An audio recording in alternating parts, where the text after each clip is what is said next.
In a vast land called Uz, far beyond the hustle of kings and armies, lived a man whose name echoed with honor, Job. He was a man unlike any other in his time. He feared God deeply, and turned away from evil. His words were gentle, his heart was generous, and his life was full. Job was a wealthy man, not just in gold or silver, but in every good thing. He owned thousands of sheep grazing over lush green pastures, herds of oxen and camels that moved like flowing rivers across the plains. His servants numbered like a small village, and his children, 7 sons and 3 daughters, were a joy to his heart. Each day, the light danced across the courtyards of his home, where laughter rang like music. His children loved to feast, visiting one another in turn, celebrating, sharing stories, and living in unity. And every time they gathered, Job would rise early the next morning, offering sacrifices to God for each one of them, just in case they had sinned in their hearts. This was the kind of man Job was: righteous, faithful, watchful. But while the earth rejoiced in Job's goodness, another realm was watching. Far beyond the skies, in the divine courts of heaven, the sons of God assembled before the Lord. Among them came a shadow, Satan, the accuser. He had walked the earth, prowling, observing. The Lord spoke, "Have you considered my servant Job? There is no one like him on earth, blameless and upright. He fears me and shuns evil." Satan smirked with ancient malice. "Does Job fear God for nothing? Have you not placed a hedge around him, his household, and all he has? Blessed the work of his hands, and of course he praises you. But stretch out your hand and strike what he has, then he will surely curse you to your face." A still silence fell. Then, the Lord answered, "Very well. Everything he has is in your power. But do not lay a hand on the man himself." And so it began, the great test of a man whose faith would shake heaven and earth. While Job tended his household with peace in his heart, the heavens turned. Unseen, unheard, a storm began to gather. The righteous would soon be tested, not because he had sinned, but because heaven had chosen him to reveal something far greater than gold. The night passed quietly, too quietly. And as dawn broke over the hills of Uz, a strange silence clung to the breeze. Birds chirped, cattle mooed, servants stirred, but something unseen moved beneath it all. The first day of Job's trial had come. Far from Job's estate, a servant raced across the dusty path, his robe flapping, his eyes wide with panic. He burst into Job's courtyard, panting and crying out, "Master!" The Sabaeans, they attacked. They stole the oxen and donkeys, and slew the workers. I alone escaped to tell you. Before the words could even settle in Job's mind, another servant ran in, bloodied, trembling. Fire! Fire from the sky! It fell and burned all the sheep, and the shepherds too. I alone escaped to tell you. Then a third, stumbling in like a man running from a nightmare. The Chaldeans raided. 3 bands struck the camels, they took everything, killed everyone. I alone escaped. Job's face was still. His strong hands tightened ever so slightly. But before his heart could fully absorb the shock, a 4th man approached, his face pale as bone. "Your sons, your daughters," they were feasting, the house collapsed. A mighty wind came from the desert, and the walls gave way. All are gone. I alone escaped to tell you. The world stood still. Job, this mighty man of Uz, this pillar of faith, fell to his knees in the dust. He trembled, but he did not curse. He tore his robe, he shaved his head, and he bowed low to the earth. And then, with dust in his beard and tears in his eyes, Job said, "Naked I came from my mother's womb, and naked shall I return. The Lord gave, and the Lord has taken away. Blessed be the name of the Lord." In all of this, Job did not sin. He did not charge God with wrongdoing. But the eyes of heaven watched, and the adversary listened, for this was only the beginning. Though Job's world lay in ruins, his soul remained anchored. He had lost wealth, servants, animals, and all 10 of his beloved children, yet, not once did he speak against God. In the unseen realms above, the heavenly courts gathered once more. The sons of God took their places in glory, and once again, Satan came among them. The Lord spoke first, his voice rolling like thunder cloaked in compassion. Have you considered my servant Job? There is none like him on earth, a blameless and upright man, who fears God and shuns evil. And still, he holds fast to his integrity, though you moved me against him without cause. Satan's voice slithered in like a shadow, skin for skin. A man will give all he has for his own life. Stretch out your hand and strike his flesh and bones, and he will surely curse you to your face. The pause in heaven was deafening. Then came the Lord's response, clear, unwavering, yet measured. He is in your hands, but spare his life. And so the adversary departed swiftly from heaven, darkness trailing behind him like mist. Soon after, in the land of Uz, Job's body broke out in painful sores, from the sole of his feet to the crown of his head. Festering boils, swollen and seeping, transformed the once healthy and powerful man into a figure of agony. In the ashes outside the city gates, Job sat alone. His skin flaked and bled with every movement. He took a piece of broken pottery and scraped himself slowly, trying to find relief where there was none. His breathing was labored. His groans filled the silence. The people avoided him now. The once respected leader turned to a pitiful sight. Even the children shrank back at the sight of him. Then came his wife, an Arabian woman, slender and mature, clothed in fine but dusty robes. Her face was weary and her spirit shaken. She stood before Job and said, "Do you still hold fast to your integrity?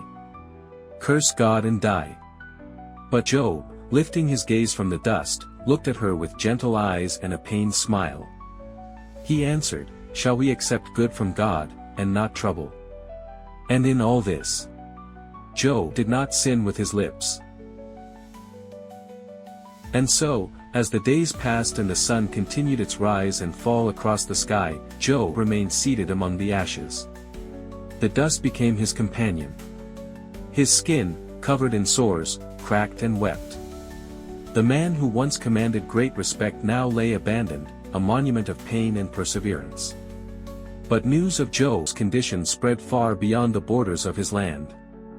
From distant regions, 3 men began their journey, his friends, Eliphaz the Temanite, Bildad the Shuhite, and Zophar the Naamathite. These were not mere acquaintances, but men who had shared feasts with Job, laughed with him, and sought his wisdom in their own trials. When they heard of his calamity, their hearts were stirred with sorrow. They agreed to come together, to visit, to comfort, to mourn with him. Their camels treaded the dusty roads as the hot winds brushed their cloaks. From afar, they saw a figure seated on the edge of the city, hunched and barely recognizable. Could this truly be Job? When they drew near, their hearts sank. His face was ravaged by grief. His frame, once strong and vibrant, was reduced to a trembling shadow. The 3 men tore their clothes, a sign of deep sorrow. They sprinkled dust upon their heads and fell to the ground. And for 7 days and 7 nights, they sat with him. They spoke not a single word. For his suffering was too great. And words would not suffice. In the silence, they wept with him. In the quiet, they watched the winds shift the ashes around his feet. Their presence was their only comfort. But the silence would not last forever. Inside Job, a storm was growing, a turmoil of pain, confusion, and questions. He did not curse God, but he cursed the day of his birth. "Why was I even born if all this was to come upon me?" his soul whispered into the night. And thus began a new chapter, not of loss, but of wrestling. Not of answers, but of questioning. The friends, stirred by their own reasoning, would soon speak. But first, this moment of shared silence, where grief bound them together. In the eyes of heaven, Job remained steadfast. Though broken, he did not let go of his integrity. Though covered in sores and ashes, his heart still looked upward. 7 days passed. 7 long days and nights, where no word was spoken. The silence between Job and his 3 friends was louder than thunder, each man lost in his own thoughts, mourning the unthinkable sorrow that had befallen this once great man. On the 7th day, as the sun slowly climbed over the ash heap, Job stirred. His lips, parched and cracked, parted not in a whisper of hope, but in a cry of despair. He raised his voice to the skies and broke the silence. "Cursed be the day of my birth," he declared, the fire in his voice fueled not by anger, but by unbearable grief. "Why was I born at all? Why did I not perish at birth?" His words spilled from his heart like a river breaking a dam. Each sentence carried pain, not rebellion. He didn't curse God. No. He only wished he had never seen the light of day. He longed for rest, rest from sorrow, from boils, from death and silence and memory. The friend sat, stunned, as Job poured his lament. "The grave," he said, "is peace. It holds kings and prisoners alike. There, the wicked cease from troubling, and the weary are at rest." And in those words, Job wasn't just speaking for himself. He was speaking for the crushed, the forgotten, the suffering. His voice echoed across time, for the many who have asked, why? But Job wasn't accusing. He wasn't arrogant. He was human. He didn't understand. He didn't know what we know, that beyond the veil, his name had been spoken in the courts of heaven. That his trial was not punishment, but testimony. Still, he grieved. His face, once strong and full, now worn and sunken, turned upward. "Why is life given to those who suffer?" he cried. "Why is light given to the bitter of soul?" And as the wind blew ashes across the broken earth, Job sat once more in silence. The friends glanced at one another. Eliphaz shifted, opening his mouth as though to speak. He was the eldest among them, respected and wise. He couldn't bear the weight of Job's despair without a response. What began as silence was about to turn into a debate, one that would test not just friendships, but hearts and beliefs. But for now, the ash heap remained quiet. Job's cries drifted across the ash heap like a haunting wind. His words, laced with sorrow and longing, hung in the air, a lament so raw, even the earth seemed to pause and listen. For 7 long days, Job's friends had sat in silence, mourning alongside him. But now, one stirred. Eliphaz, the oldest among them, slowly lifted his gaze. His eyes, once youthful and sharp, were now softened by the years and seasoned with life's riddles. He cleared his throat, as if bracing to step into sacred ground. His voice, when it came, was steady, but carried a weight not easily lifted. "Job," he said, "you have comforted many. Your words have strengthened the weak. But now trouble comes to you, and you are discouraged." His tone was not cruel, but measured, as though he spoke not from judgment, but conviction. Eliphaz leaned forward, his weathered hands resting on his knees. His brow furrowed deeply. "Consider this," he continued, "who that was innocent has ever perished? Where were the upright destroyed? As I have observed, those who plow evil and sow trouble reap the same." Job did not lift his head. His silence seemed like stone. Eliphaz's voice softened, laced with wonder. "Last night, a word crept to me in secret. A whisper in the night. My bones trembled.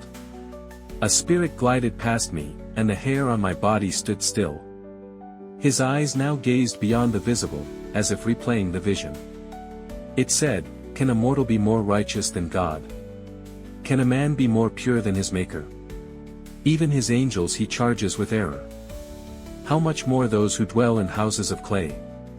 The other 2 friends, Bildad and Zophar, sat still, eyes on Eliphaz, their faces unreadable. Eliphaz drew a long breath. "I speak not to wound you, Job, but to awaken you. If I were you, I would seek God. I would lay my cause before the Almighty. For he performs wonders that cannot be fathomed. He paused, as if listening for Job's reply, but there was none, only the faint rustling of desert wind and the somber cries of distant birds. Blessed is the one whom God corrects, Eliphaz added, gently now.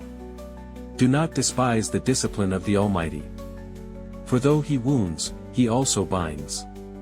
Though he injures, his hands also heal. As his final words faded into the morning breeze, silence fell again over the ash heap. Job stirred only slightly. His heart was torn. Though he loved God, the pain within him was louder than counsel, and deeper than words. The friends looked at one another, uncertain of what would follow next. Eliphaz had spoken. The silence had broken. But the journey of understanding was far from over. The desert sun continued its slow climb, casting longer shadows across the ash heap where Job remained seated. Days had passed since Eliphaz spoke, yet Job gave no answer. His silence was heavy, his sorrow deep. The pain of loss lingered not only in his flesh but in his very soul. And then came the voice of Bildad the Shuhite. A shorter man in stature but with the presence of a judge, Bildad spoke with conviction, like a man certain of the justice he believed governed the world. He shifted slightly on the rock where he sat, leaned forward, and broke the silence. Job, he began, how long will you speak such things in your heart, even if your lips are silent? Does God pervert justice? Or does the Almighty twist what is right?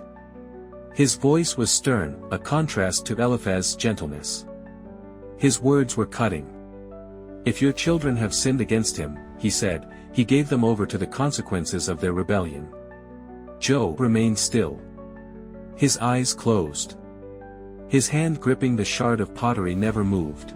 But if you, Bildad continued, will earnestly seek God and plead with him, if you are pure and upright, he will rouse himself on your behalf and restore you to your rightful place. He spoke of the old days, the wisdom of the ancestors, the teachings passed down like sacred scrolls.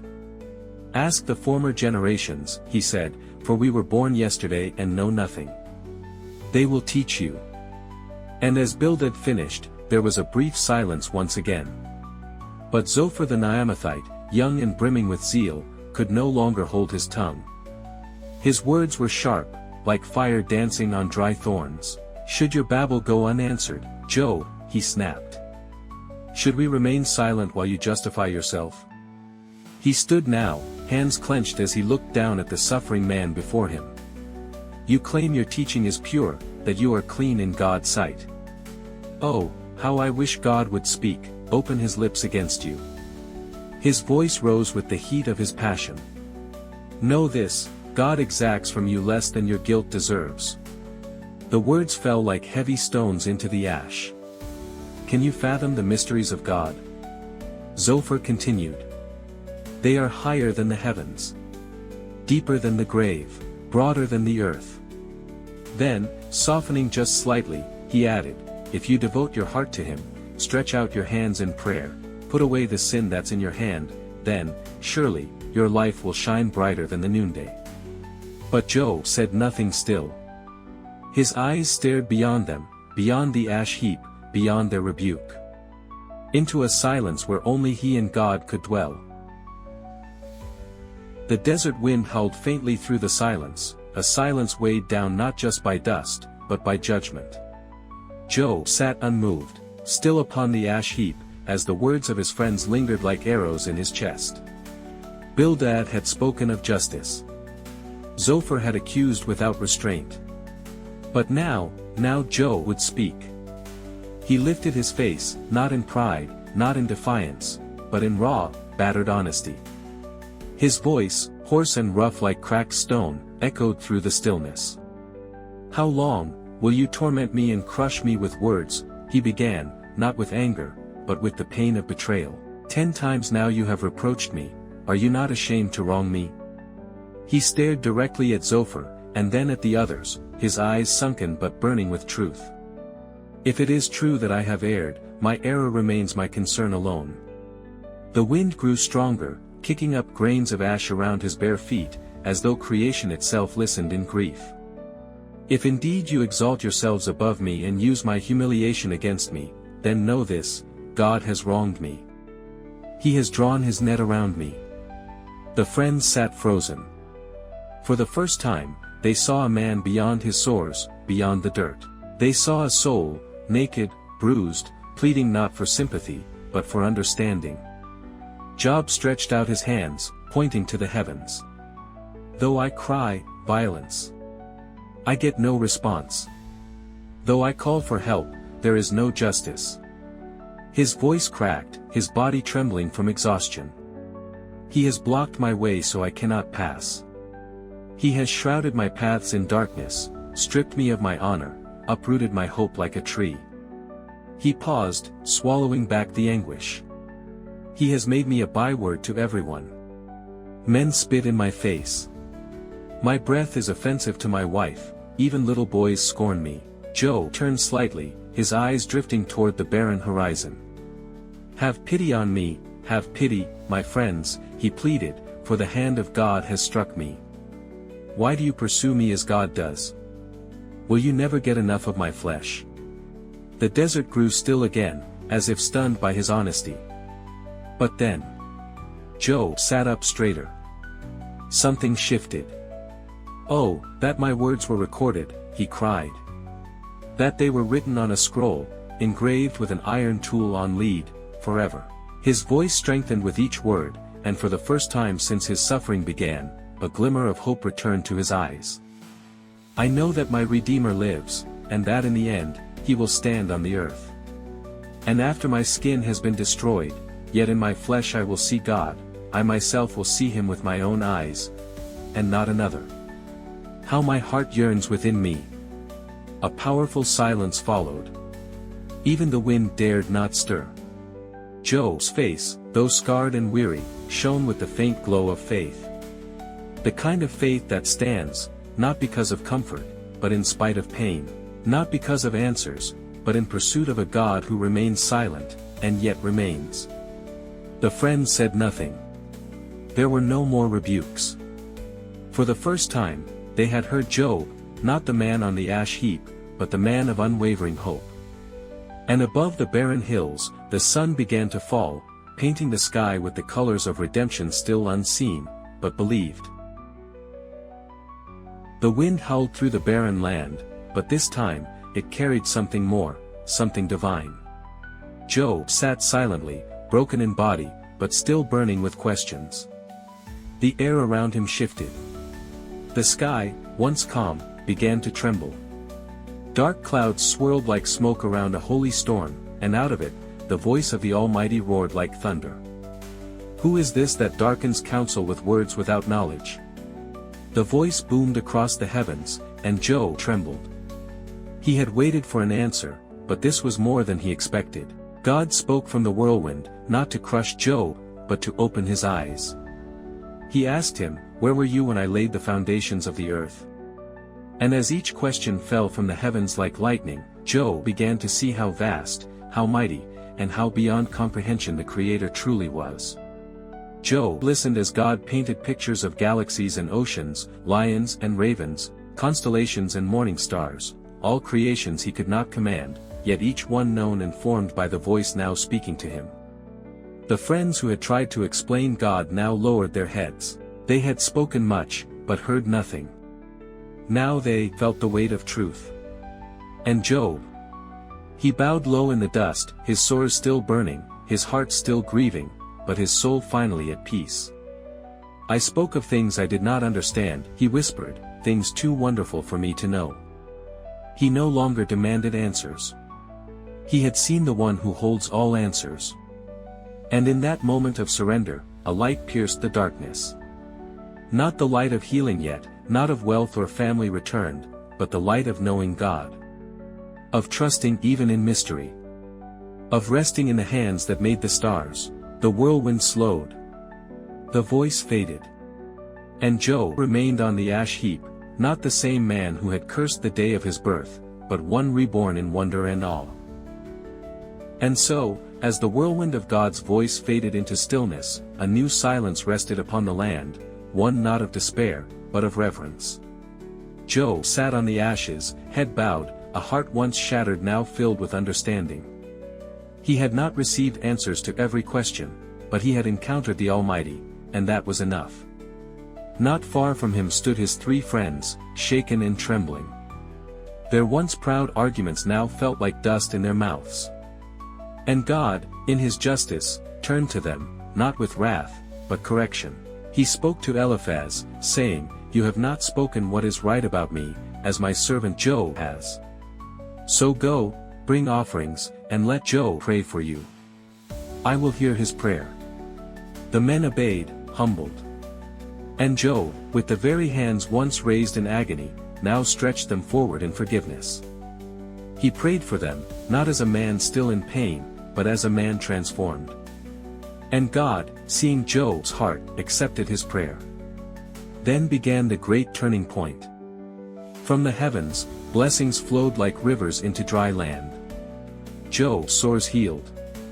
His body, once gaunt and fragile, regained strength. Day by day, he walked straighter. His eyes no longer dimmed by sorrow began to shine again. And then came the restoration. From far and wide, his relatives and old acquaintances returned, people who had once hidden during his suffering. They brought gold rings, silver coins, gifts of livestock. They sat with Job, ate at his table, and wept with joy. The man they thought lost was now standing, smiling, alive in faith and favor. God gave Job twice as much as he had before. His flocks multiplied, sheep and camels stretching across the hills like waves. His servants bustled joyfully in new tents. His home, once silent, echoed again with laughter and music. Then came the sweetest joy, Job became a father again. 7 sons, and 3 beautiful daughters. His daughters were named Jemima, Keziah, and Karen-Happuch, radiant in spirit and appearance, so lovely that none in the land compared. Job, in his wisdom, gave them inheritance alongside their brothers, a symbol of how his heart had changed, filled with fairness and love. He lived for 140 more years.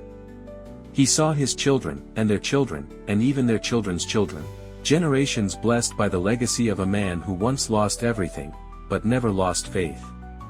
And when Job's final day came, he passed not in bitterness, nor in fear, but in peace. Like a mighty tree bowing to the wind, he yielded his soul to the one he trusted. The story of Job is not one of sorrow, but one of victory. A journey from wealth to ashes. From confusion to communion, from pain to purpose. A tale that whispers to every hurting heart, hold on. Even in silence, God sees. Even in loss, he restores. And in the end, those who endure in faith will witness a glory that far outweighs the suffering.